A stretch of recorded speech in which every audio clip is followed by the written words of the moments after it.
Terima kasih ya teman-teman udah klik video ini. Sebelum kita lanjut ke audio novelnya, aku ingetin ya untuk kalian jangan lupa like, komen, dan juga subscribe. Terima kasih. Aku berusaha untuk menahan emosi yang meninggi, menghirup nafas dalam-dalam, membuang gelombang panas ini. Bila menyangkut Kansa, aku harus memikirkannya dengan kepala dingin. Aku tidak boleh salah bersikap. Kansa bukan bawahanku yang bisa aku perlakukan seenak hati. Aku beranjak dari ranjang dan mulai memakai bajuku kembali. Aku harus sedikit membuat jarak agar bisa berpikir dengan jernih. Bila dekat dengan Kansa, perasaanku terlalu sensitif dan mudah terluka. Aku akan mengambil makanan. Tunggu di sini, ucapku seraya pergi ke lantai bawah. Di sepanjang perjalanan, otakku tak henti-hentinya berpikir. Aku berusaha menyelami perasaan Kansa. Sedikit demi sedikit, aku mulai mengerti perasaannya. Mungkin karena dia belum mencintaiku, makanya dia tidak begitu membutuhkanku. Kami baru saja bertemu. Perlu waktu untuk membangun semua ikatan di dalam hati. Tubuh kami memang sudah bersatu, namun hati kami tidak seperti itu. Aku harus memahaminya. Yang dibutuhkan Kansa saat ini bukan aku, melainkan keluarga dan teman yang sedari dulu selalu ada untuknya. Mungkin dengan membuatnya kembali dekat dengan keluarga, Kansa tidak akan kesepian lagi. Akhirnya aku memutuskan satu hal. Aku akan membuat Kansa dekat dengan orang-orang yang disayanginya. Aku pergi ke lantai atas sembari membawa nampan berisi makanan. Kulihat wanita itu masih meringkuk di bawah selimut dengan tubuh membelakangiku. Perasaan bersalah kembali menguasaiku. Karena terbawa emosi, tanpa sadar aku membentaknya. Perasaan Kansa pasti terluka. Aku meletakkan nampan di meja dan beringsut mendekatinya, menciumi punggungnya yang terbuka. Pakai baju dulu, setelah itu makan. Kansa mematuhi perintahku. Dia membalikkan tubuhnya dan mulai duduk. Wajahnya tertunduk. Kesedihan masih tampak menggelayuti wajahnya. Aku mengambil daster dan mulai membantu memasangkannya. Mengecup keningnya sekilas dan membelai-belai pipinya. Kansa masih tidak mau memandangku. Aku mengambil makanan dan mulai menyuapinya. Kansa masih patuh. Dia mau menerima setiap suapan yang kuberikan. Sesekali aku mencium punggung tangan dan membelai kepalanya. Berharap dengan melakukan hal itu, perasaannya akan baik-baik saja. Kasihan sekali kamu sayang. Harus menikah dan hamil anakku. Pria yang tidak kamu cintai. Terjebak selamanya denganku. Aku yang egois, tidak bisa melepasmu. Bersabarlah denganku. Buka hatimu dan belajarlah mencintaiku. Aku akan melakukan apapun untuk membuatmu bahagia. Apa kamu begitu kesepian? Tanyaku, yang dijawab dengan anggukan kepala olehnya. Aku mulai menawarkan beberapa opsi, seperti membawa mantan anak buahnya kemari. karena aku tahu Kansa sangat akrab dengannya. Tapi Kansa menolak lagi. Kemudian aku beralih pada keluarganya. Aku akan memboyong semua keluarganya kemari. Berharap dengan melakukan hal itu, Kansa tidak akan kesepian lagi. Membujuknya agar tetap bersedia berada di sampingku. Namun, Kansa lagi-lagi menolak semua opsi yang kuberikan. Hal itu kembali membangkitkan emosiku lagi. Tanpa sadar, aku kembali membentaknya. Maumu apa, Kansa? Aku tidak bisa melepasmu. Kamu paham tidak sih mauku? Nada suaraku yang tinggi mengejutkan Kansa. Air mata langsung membanjiri wajahnya. Aku ingin membunuh diriku sendiri karena sudah membuatnya menangis seperti itu. Ah, aku tak tadi ketemu Diana. Suara Kansa terdengar gemetar. Diana? Apa hubungan Diana dengan semua ini? Apa Kansa mencari-cari alasan untuk lepas denganku? Sampai menyangkut pautkan orang yang tidak ada hubungannya sama sekali. Seberapa banyak pun alasan yang diucapkannya, aku tidak akan pernah melepaskannya. Malam itu kami saling berdebat. Perdebatan itu diakhiri dengan tangisan Kansa yang semakin menjadi-jadi. Aku merengkuh tubuhnya, berusaha untuk menenangkannya. Kansa memukul-mukul tubuhku untuk menyalurkan kekesalannya.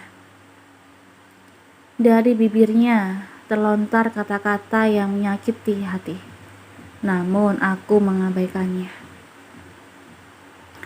Seperti kata Kansa, aku memang jahat dan egois. Kansa bahkan kembali menekan nada kebenciannya padaku. Namun aku tidak bergeming. Dengan tidak tahu malu, aku tetap merengkuh dan mengecupi keningnya. Lambat laun tangisan Kansa berubah menjadi isakan. Pukulannya yang terasa kuat berangsur-angsur melemah. Aku mengusap-ngusap punggungnya, berusaha menenangkannya.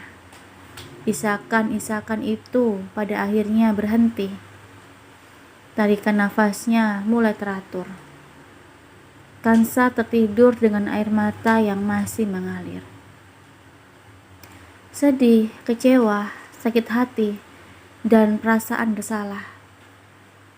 Itu perasaan yang kurasakan. Aku yang egois, tidak ingin melepaskannya. Aku begitu yakin pada akhirnya Kansa akan menerimaku. Yang kubutuhkan hanya waktu. Maafkan aku, sayang. Bersabarlah denganku. Tetaplah berada di sisiku. Jangan tinggalkan aku. Aku kembali merengkuh tubuhnya dalam pelukan. Malam itu, aku tidak bisa tidur. Otakku berputar, memikirkan bagaimana cara agar Kansa tetap berada di sampingku. Sampai pagi pun, aku tidak menemukan caranya. Pagi pun datang. Suara deringan ponsel mengusik hariku. Ternyata dari salah satu pimpinan anak perusahaanku. Ya, maaf Pak, kalau saya mengganggu. Ya, kamu memang mengganggu. Ada apa, Bay? Ini masih pagi. Saya sungguh minta maaf Pak, tapi saya tidak bisa menahan diri untuk menyampaikan kabar ini. Kabar apa? Saya bersama tim peneliti berhasil menemukan alat untuk mengubah partikel menjadi ukuran nano.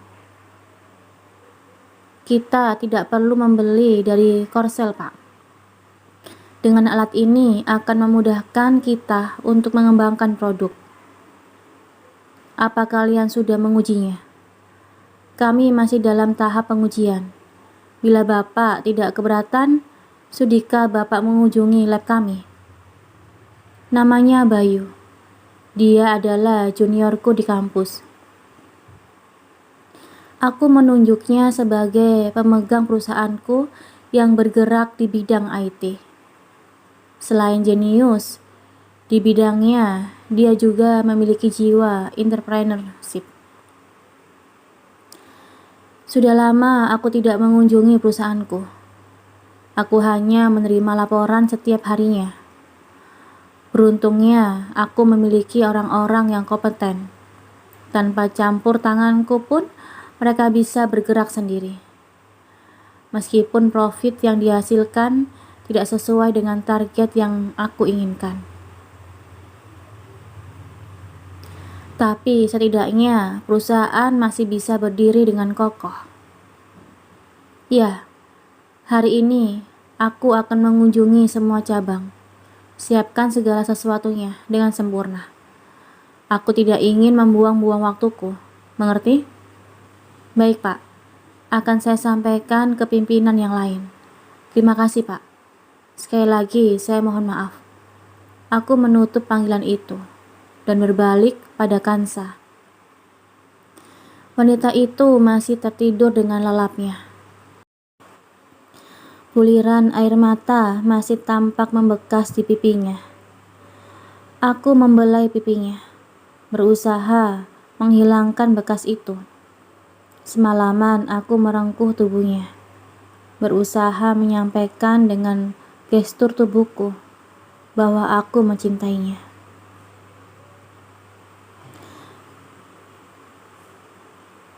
Aku mengecup keningnya dan beranjak dari ranjang. Hari ini aku harus meninjau setiap perusahaanku.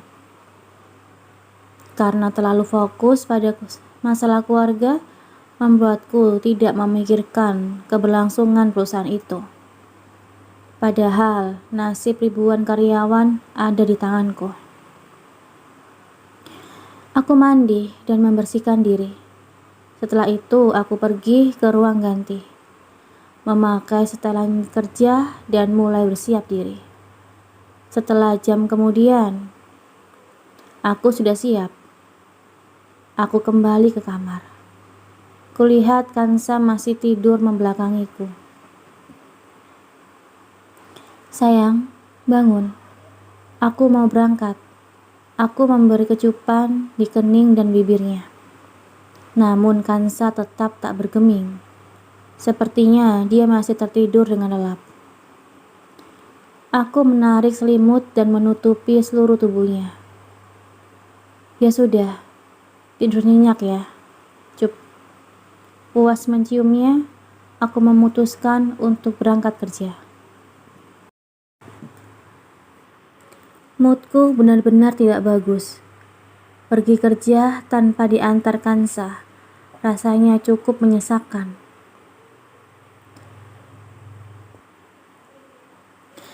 Kami berpisah dengan kondisi hati yang tidak tenang. Kansa masih menyimpan kemarahan. Aku bingung menghadapi sikapnya. Aku melakukan beberapa kunjungan. Semua perusahaan masih berpusat di Jakarta. Namun jarak antar perusahaan cukup jauh. Aku membawa Winda bersamaku. Dia sudah menjadi sekretarisku. Jadi aku bisa membebaninya dengan urusan pribadiku. Winda, jangan lupa hubungi istriku setiap 1 jam sekali. Laporkan setiap kegiatannya padaku. Mengerti? Mengerti, Pak. Selesai berkata seperti itu, aku kembali meninjau perusahaanku, bertemu dengan Bayu dan menguji coba hasil temuan kami. Hasilnya cukup luar biasa. Masih ada beberapa prosedur pengecekan sebelum kami mendaftarkannya menjadi hak paten kami. Kerja bagus, Bayu. Lakukan pengujian secara berkala. Begitu mendapat lisensi, daftarkan menjadi hak paten kita. Baik, Pak. Selesai menguji perusahaan yang bergerak di bidang IT, aku mulai pergi ke perusahaan lain. Bagaimana, Winda? Apa yang dilakukan istriku? Kami sedang berada di dalam mobil.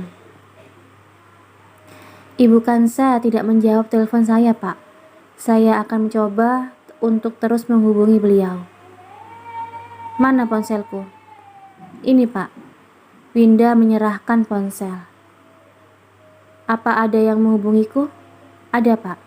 Saya sudah mencatat semua panggilan. Winda menyerahkan tablet. Aku membaca semuanya. Tidak ada telepon dari rumah. Setidaknya, kondisi Aaron bisa dikatakan masih stabil. Ada beberapa panggilan dari direksi dan para GH. Ada satu panggilan yang menarik perhatianku. Itu adalah panggilan dari Dino, sahabat yang kulupakan akhir-akhir ini. Aku akan menelepon Dino setelah menelepon Kansa. Tadi kamu bilang Kansa tidak mau mengangkat panggilan. Benar, Pak. Sepertinya dia masih merajuk. Coba aku hubungi sendiri. Aku mengesampingkan kebiasaan dan menghubungi Kansa sendiri. Beberapa kali aku mencoba, namun panggilan itu tak kunjung dijawab. Aku mulai khawatir. Coba kamu hubungi lagi, Winda. Baik, Pak. Winda kembali mencoba, namun tetap tidak ada jawaban. Secara bergantian, kami menelepon nomor Kansa. Entah percobaan yang keberapa. Akhirnya Kansa menjawabnya. Halo, Assalamualaikum. Kenapa Winda telepon tidak diangkat? Sedang apa kamu, Kansa? Kirim fotomu segera. Belum mendengar jawaban, panggilanku sudah diakhiri. Sepertinya Kansa benar-benar merajuk kali ini. Aku bermaksud untuk kembali menghubunginya lagi. Namun, sejurus kemudian ada pesan masuk. Aku membukanya. Aku sedang bersama Diana. Bukankah kamu menyuruhku untuk berteman dengannya? Puas. Di bawah pesan itu terkirim beberapa foto Kansa dan Diana. Aku lega melihatnya. Setidaknya Diana dan Kansa pun baik-baik saja. Kemana kita, Pak? Perusahaan selanjutnya. Baik, Pak. Mobil melaju ke perusahaanku yang lain. Aku membuka galeri ponsel.